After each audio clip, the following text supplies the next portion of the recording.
Welcome to An Apple a Day, a podcast, a resource, a community.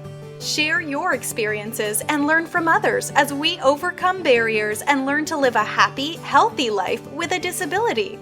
Welcome to the community. Here's your host, Jimmy Apple. Welcome to another episode of An Apple a Day. I'm your host, Jimmy Apple. An Apple a Day is brought to you by www.famousapple.com. Famousapple.com is the home site for this podcast, so if you get a minute, go over there, check it out. While you're tripping around the web, go over to our group page at www.facebook.com/groups/disabled living. That's going to bring you to an Apple a Day page titled Living with a Disability. Over there, you're going to find conversations going on, questions, polls. You're going to find people from all over the world talking to each other. You go over there, you might make some new friends, you might find out some information, you'll have some fun. Read the page, answer some questions, join in the conversations. Also on that page is a link to an interview that is airing on Tuesday, 11/24. An interview with me, Jimmy Apple, about podcasts, and this podcast in particular. So you're not going to want to miss it. It's on WRFZ-FM in Rochester, New York. Now, I know you probably can't reach that on your radio unless you're in Rochester, but there's a link there that you can listen to it over the computer live. So stop over at www.facebook.com/groups/disabled living. It'll bring you to the Apple a Day page, Living with a Disability, and there's the link right there in the messages. You won't miss it, and this way you can hear the interview with me. It's on Tuesday, 11/24 at 5 o'clock at night, from 5 to 6 Eastern Time. It was pretty good. It was a good interview. It was a lot of fun. It went well. And it was with two very nice people, Sid and Tamara. So if you get a chance, check it out. Anyhow, how you feeling today, my friends? You feeling better than you have been? You feeling better than you did yesterday? Excellent. You can't ask for better than that. Are you taking your medication the way you're supposed to be doing? Are you doing your rehab the way you're supposed to be doing it? Are you keeping your doctor's appointments the way you're supposed to be? Hey, we're in the second wave of the COVID-19 disease here. It sucks. And anyone that doesn't believe it, turn on the news. Anyone that doesn't believe it, you probably don't believe that the Holocaust happened either. I'm so sick and tired of hearing people, I don't want to wear a mask. I know I repeat this every week. Now, I've been watching the news and I see people, they're going to travel for Thanksgiving. They don't think this is really true. Here they are online in airports, no masks. They got their kids and they're going to come back and you're going to see people with COVID-19 when they come back and they're going to be blaming everybody. They're going to be trying to sue airports and airlines. It's everybody else's fault except for theirs. And then they'll say, well, I didn't believe it, but now I do. Yeah, I guess you would once you have it, right? But it's so ridiculous. All you have to do is wear a mask. Wear a mask, protect others, protect your family, protect yourself, protect your family and friends. But no, that's too difficult for some to do. That's just too difficult. It's too uncomfortable. You make me sick. Anyhow, we have got a really good one for you today. Have you ever heard of Chad Foster? He's a motivational speaker. The man went blind at an early age. He was in his teens when he went blind from an eye disease. But that didn't stop him in life. He wrote a book, How to Go from Victim to Visionary. It comes out on February 16th. Chad Foster is a husband, a father, and an avid snow skier. Now, I'm not kidding you about this. And he's not one of these people that are partially blind. He's completely blind. Like the guy that you see with the guide dog, or the white cane. Chad is completely blind, yet he does downhill skiing. Now, I have an interview with him today that I'm going to share with you, and it's so interesting. This guy has such a positive attitude. Now, he is the first blind person to have graduated from the Harvard Business School Leadership Program. He's created billions of dollars for his company, a software company. He's created millions of jobs, and he keeps going. This is a disabled person that doesn't let his disability hold him back. He's amazing. I'm in awe of this guy. And I have an interview with him that I really want you to hear. I really want you to hear it. So we're not going to waste too much time because it is a long interview, and it's a very interesting one. Now, it's not a boring one, let me tell you. It's not one of your typical boring ones talking about how he created certain products and all. This is about his life. And let me tell you, it's interesting from beginning to end. So, without further ado, we're going to jump right into this. Okay? So sit back, relax, get ready for some interesting stuff from Chad Foster. Now, just one thing. If you've never heard of him, take 5 minutes, go to YouTube, look up who is Chad Foster. It's a 5-minute video, and you'll be blown away.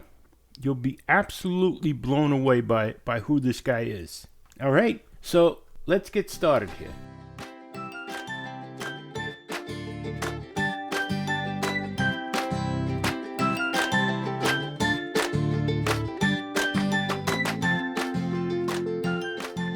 And we're here with Chad Foster. Now, he's the author of Blind Ambition, How to Go from Victim to Visionary. Now, that's coming out on February 16th, 2021. You're going to definitely want to get a hold of this book. You can pick it up on Amazon. I know you can pre-order it there. I've already pre-ordered mine. Let's say hello to Chad. Hello, Chad. How are you today?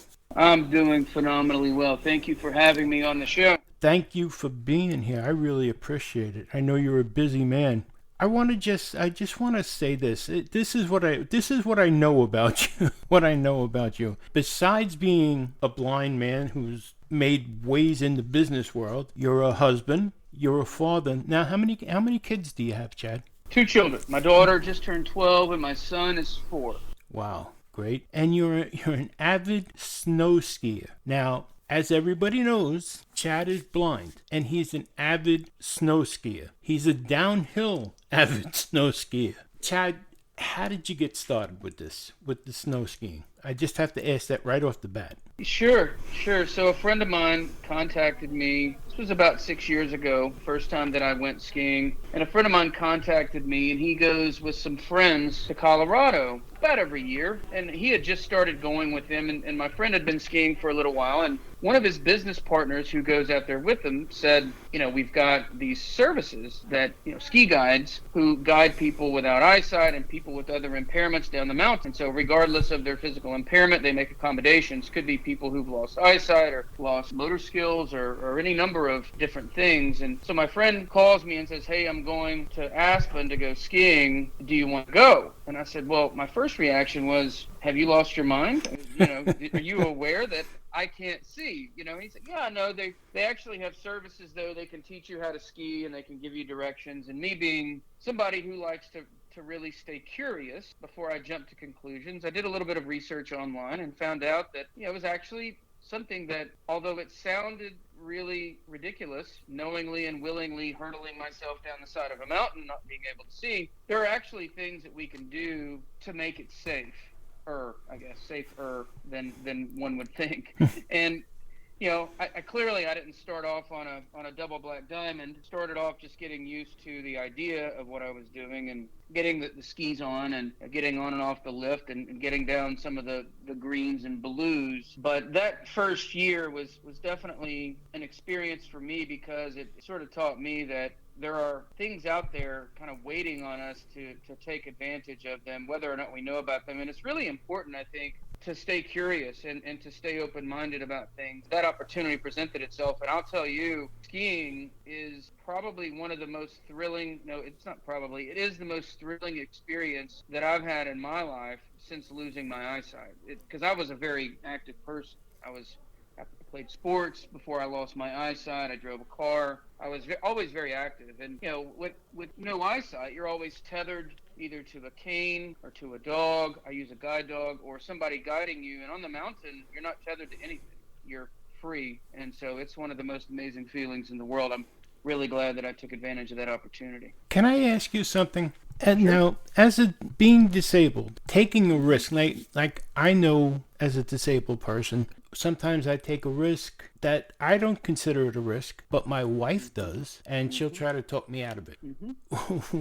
Yeah. Being blind and jumping off a mountain and skiing, did people try to talk you out of it? Yeah, of course. In fact, my wife, the first time I went, got a little bit of a funny story here. So I'm going out for my first trip, and my wife had a more exaggerated reaction to the idea than I did. I had more curiosity than she had. She had more resolute sense of my husband's lost his mind. Chad is he's left the building. Chad's mind is checked out, and so I convinced her and told her it was going to be fine. The ski pros out there are some of the world's best. These people have been skiing since they could walk, or in some cases maybe before they could walk. And so the pros out there are just fantastic. And so we get out there, and it's only a 3-day trip. Chad being Chad, I get out there, and I'm pushing. I said, listen, I want to make sure that I'm growing here. I don't want to just come out here and say that I've skied just to say that I've skied. That's not what I'm here for. I'm not here to check a box. I'm here to see if I can really grow through this experience. And so I pushed, and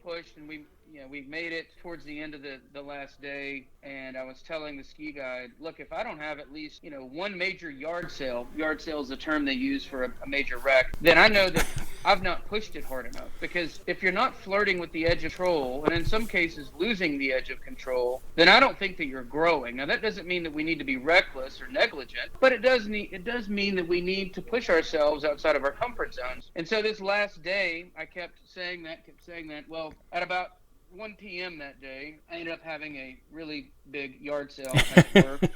And all of my equipment went all over the slope, and I landed kind of awkwardly on a piece of my equipment with my shoulder. And ski guide comes up, and she asks, everything okay? You look hurt. Nope, I'm fine. I got this. I'm fine. I get my equipment together and get a couple of more runs in. We eat lunch. Later on, we go and get a couple of more runs in the afternoon, and I fall on that same shoulder again, and at least a couple of times. And then she sees the look on my face that it was actually not okay. Something was really wrong. And she said, look, we're going to go get you checked out. You don't really look like you're feeling that well. It looks like it hurts more than it should. So we went to the little on-site medic, and we get into the medic, and I didn't have my information on me. I didn't go to the mountain expecting to have to go to a medic. Right. So I called my wife and I said, hey, honey, how's it going? She said, oh, it's going good. She said, how are you? I said, well, everything's going great. We're just here at the mountain, having a good time. Today's the last trip. And she said, well, yeah, well, what's going on? I said, I was just calling to see, what's our Cigna healthcare number?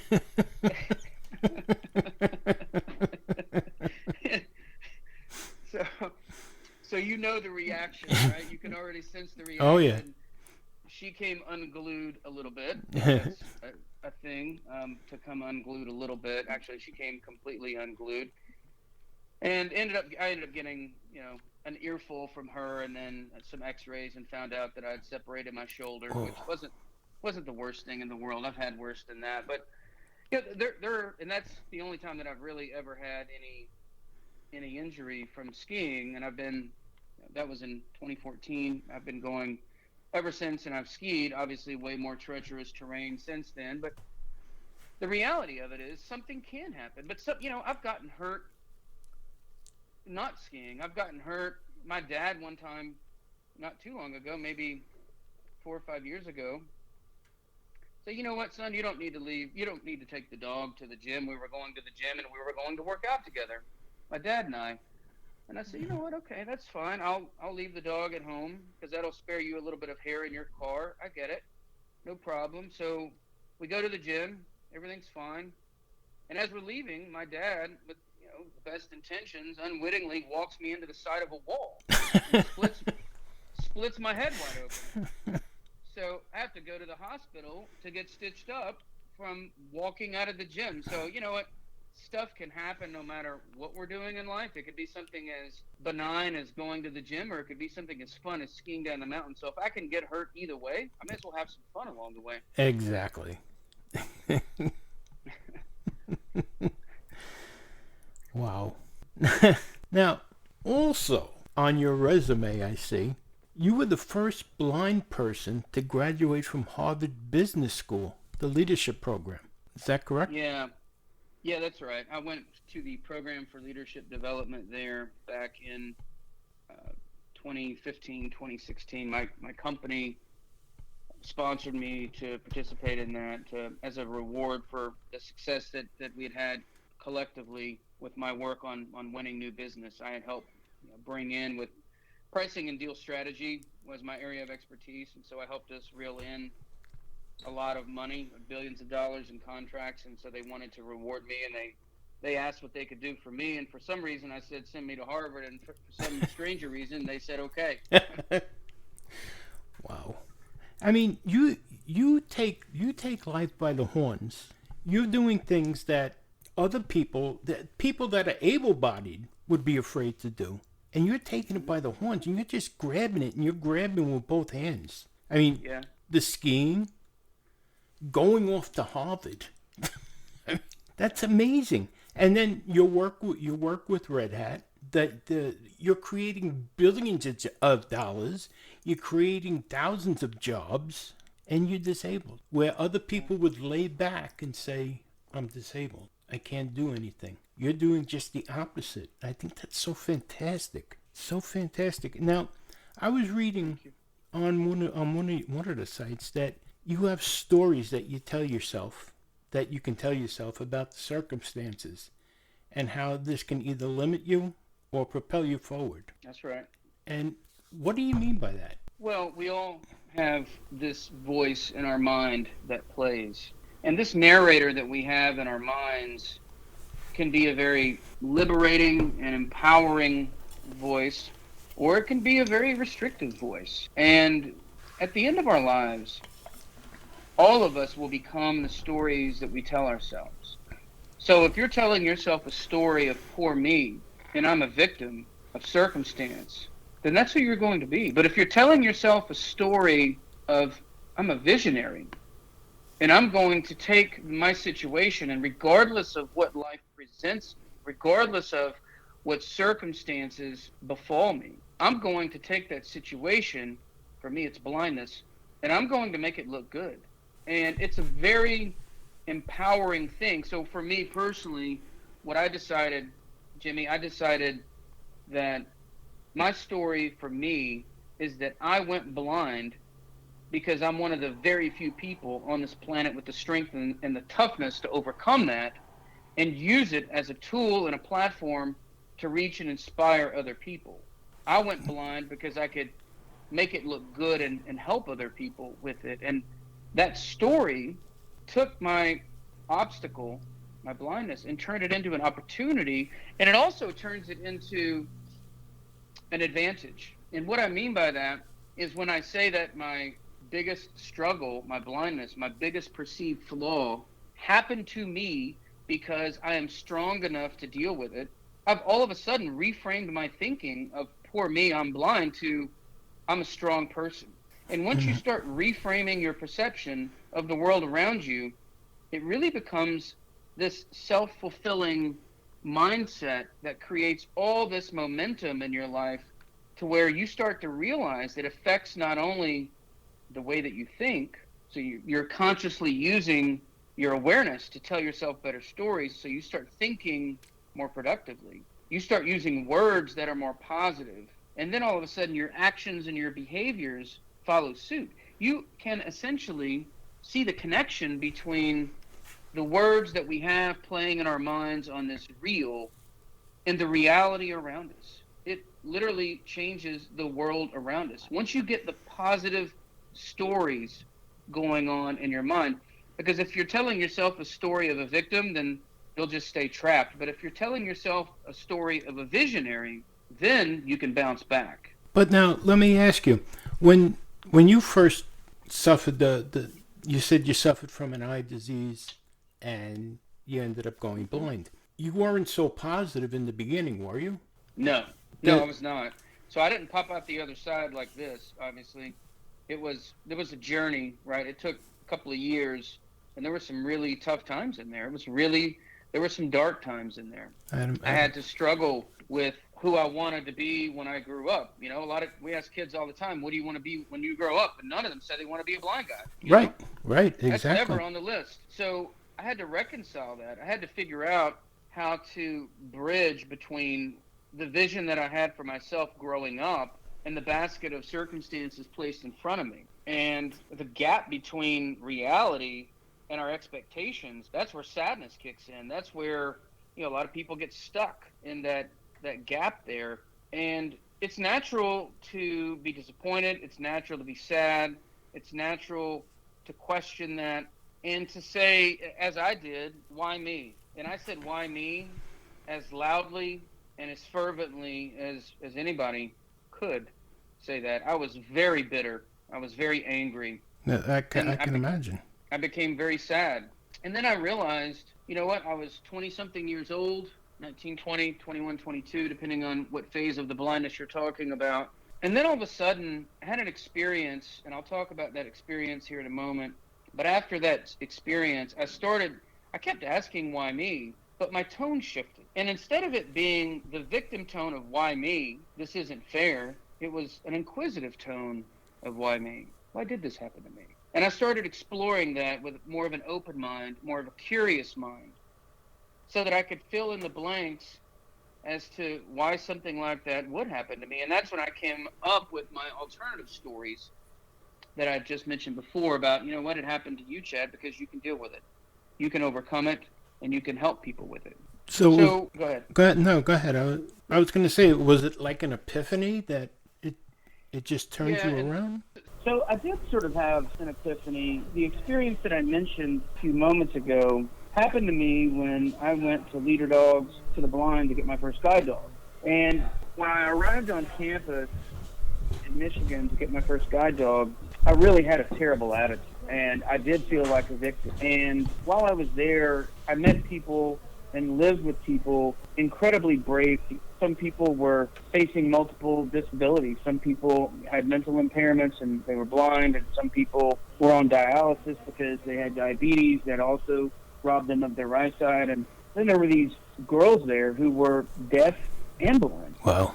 and they were getting a guide dog to be independent. And for these girls, we had to talk with an interpreter who would sign into their hands, and that was the only way that they could communicate. But these girls were getting a guide dog to be independent. And so the living courage that I saw with these people instantly changed my perspective, because you hear the cliches about what we have to be thankful for, but it's different when you live with someone and you see their challenges firsthand for an entire month. It forces a level of empathy that otherwise gets abstracted away. It's one thing to talk about it in terms of a platitude, right? But it's something completely different when you're there alongside somebody and you get to see those challenges and those frustrations.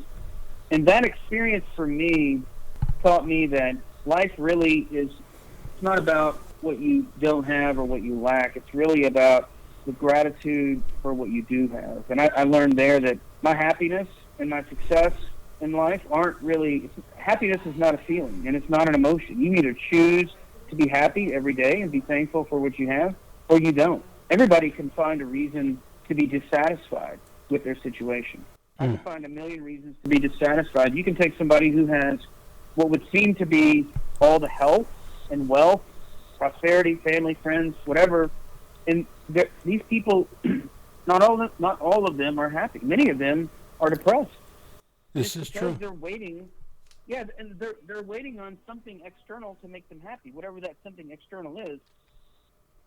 The really liberating news for all of us is none of us have to wait on anything external to be happy. We can choose to be happy.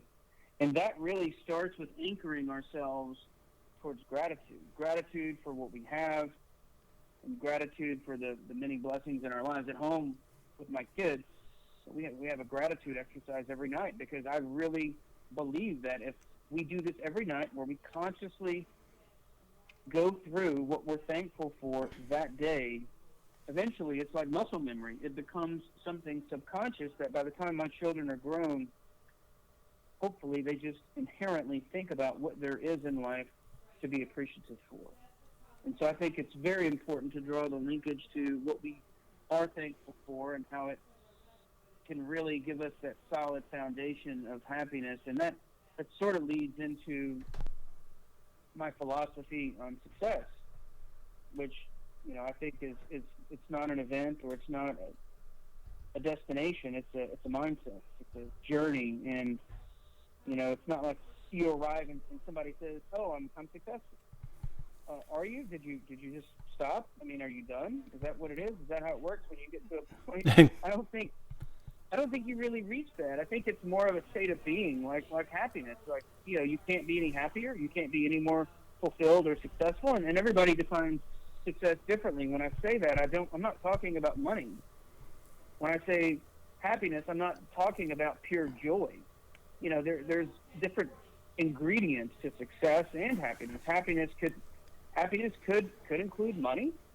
It could also include things like purpose and meaningful work and helping other people and giving back and doing something that you're good at, and all these different ingredients that go into happiness. And similarly, I think success it consists of multiple ingredients as well. So I don't think that either one of these things are places that we arrive at. I think these are journeys that we're on. And that experience at Leader Dog, when I went there, when I was 23 years old, I feel very fortunate, Jimmy, to have learned that lesson at a very young age. A lot of people live their entire lives, and they never really wrap their minds around happiness and perspective and gratitude.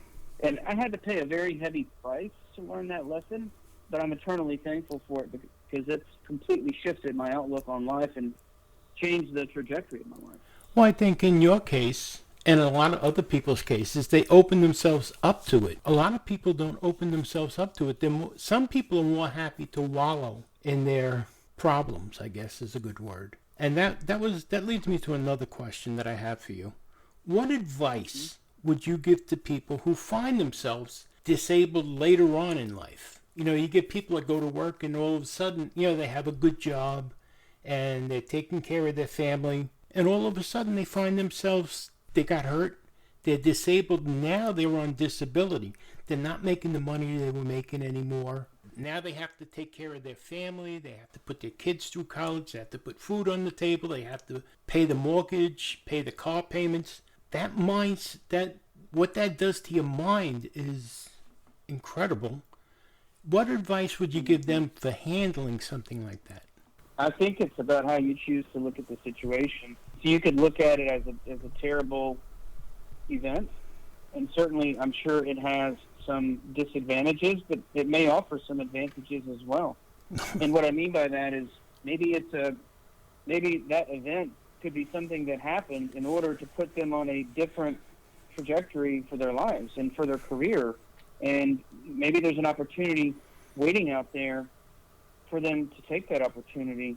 I've found that, Jimmy, a lot of times we get gifts in life that are wrapped in terrible wrapping paper. And my blindness was one of those gifts in my life. It came in terrible wrapping paper. And if you had told me that it was a gift when it first happened, no way I would have ever believed you or conceded the idea.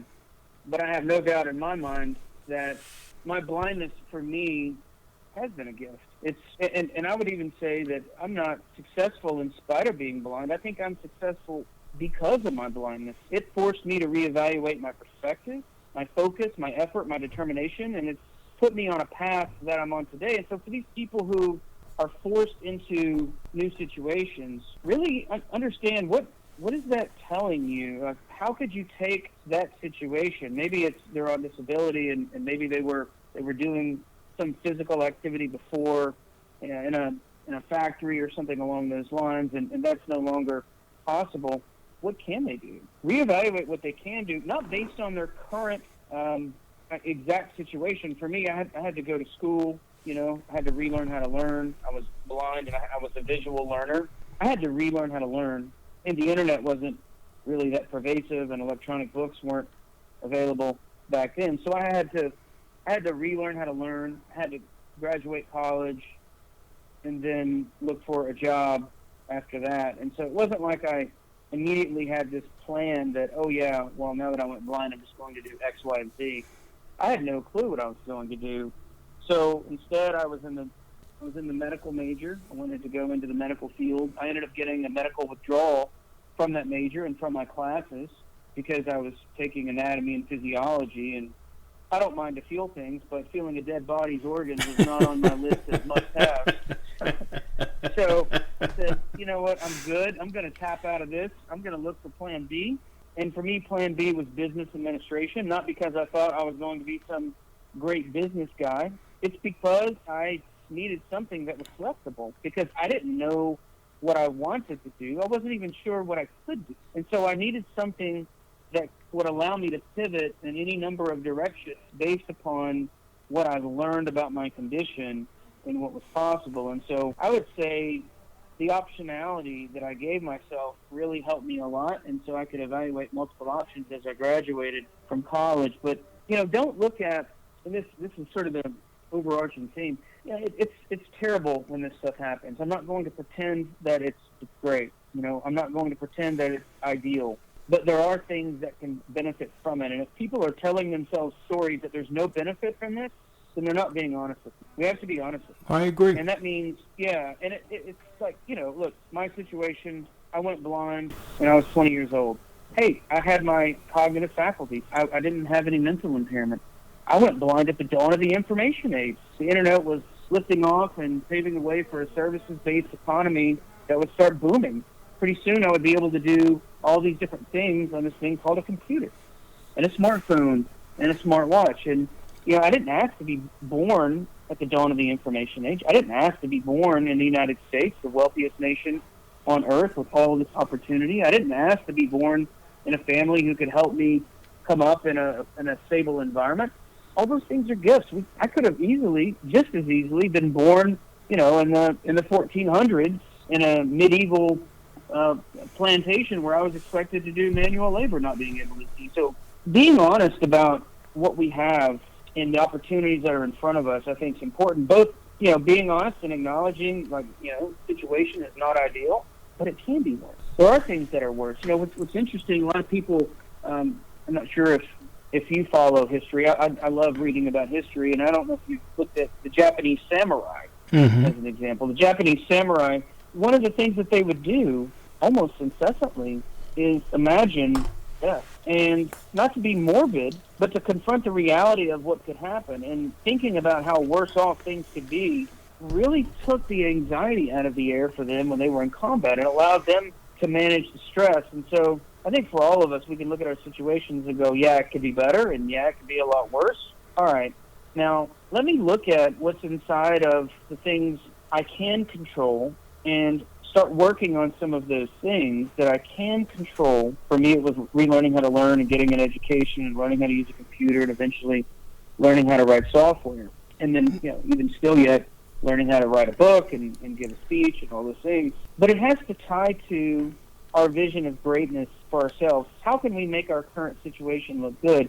And that vision of greatness that we have for ourselves must include the unchangeable reality of our circumstances. For me, it's blindness. For others, it's going to be something else. But we can't ignore the reality of unchangeable facts. But that doesn't mean that we can't imagine how they could be acceptable for us, how we can make them look good. And if you can start to visualize what great looks like, inclusive of these circumstances, and then all of a sudden you start to get motivated to change the things that you can control, i.e. relearning how to learn and using a computer and all the different things that are more skill-oriented and things that we can affect.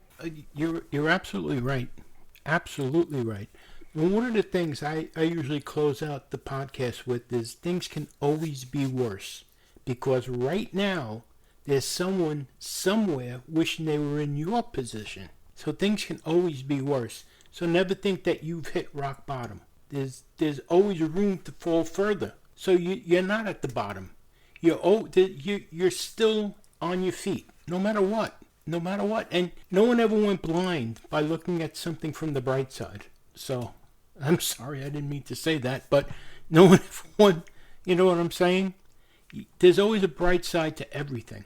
And you're living proof of it. Yeah, it's all about how we choose to see it. It's all about how we choose to see it.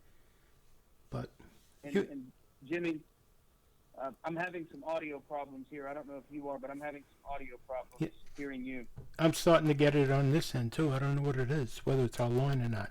But you know what, Chad? I want to really thank you for being here today. I really appreciate it, and I know the listeners are going to appreciate it. I'd love to talk to you again sometime, and I want to wish you and your family a very happy Thanksgiving, and I hope you guys are safe out there, wearing your mask, keeping safe, keeping socially distant. So, are you still there with us?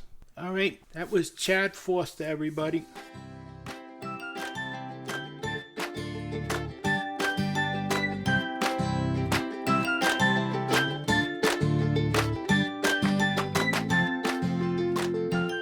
Chad is a remarkable man, and I'm hoping to have him back on again. Unfortunately, partially through, we had some audio issues because of connection problems, but it was clear enough to hear, and his story is so phenomenal. I urge everyone to go out and buy this book. It's available for pre-order right now on Amazon, and like I said, I pre-ordered mine. His story is just inspirational. It's the only way I can describe it. So if you get a chance, pre-order it, because I got a feeling it's going to fly off the shelves. So it's over on Amazon. Look it up. I think this is going to be a keeper. But anyway, I want to thank you all for stopping by today. I want to wish you all the happiest of a happy Thanksgiving. And please, I know most of you guys are smart. Stay home, socially distance, enjoy the holidays with your immediate family. And if your immediate family isn't there, you have Zoom, you have FaceTime, you have Skype. Do it that way. So this way next year, we can maybe get back to a new normal, get back to where we can visit with family. So what, we have to put stuff on the back burner this year. Isn't it better to put it on the back burner than to have our families and friends get sick? Please, don't be selfish. This year, it's just going to be me and my wife. Usually we have the whole family to our house, but not this year. It's just going to be me, my wife, our 2 dogs, and our cat. So you can do it. You can do it. If you get on the computer, talk to some people over at Living with a Disability. Go to your favorite chat rooms. Watch TV. Call a friend, call a relative, but please stay safe. Again, thank you for stopping by today, and remember this, things can always be worse. No matter what, someone somewhere right now is wishing that they were in your position, so things can always be worse, my friends. Okay? Listen, I will talk to you again at the end of the week. Have a great week, and I'll see you then. And remember this, that no matter what the illness, no matter what the problem, the best medicine is laughter. Remember that, okay? You've been listening to An Apple a Day. My name is Jimmy Apple, and smile. Things can always be worse.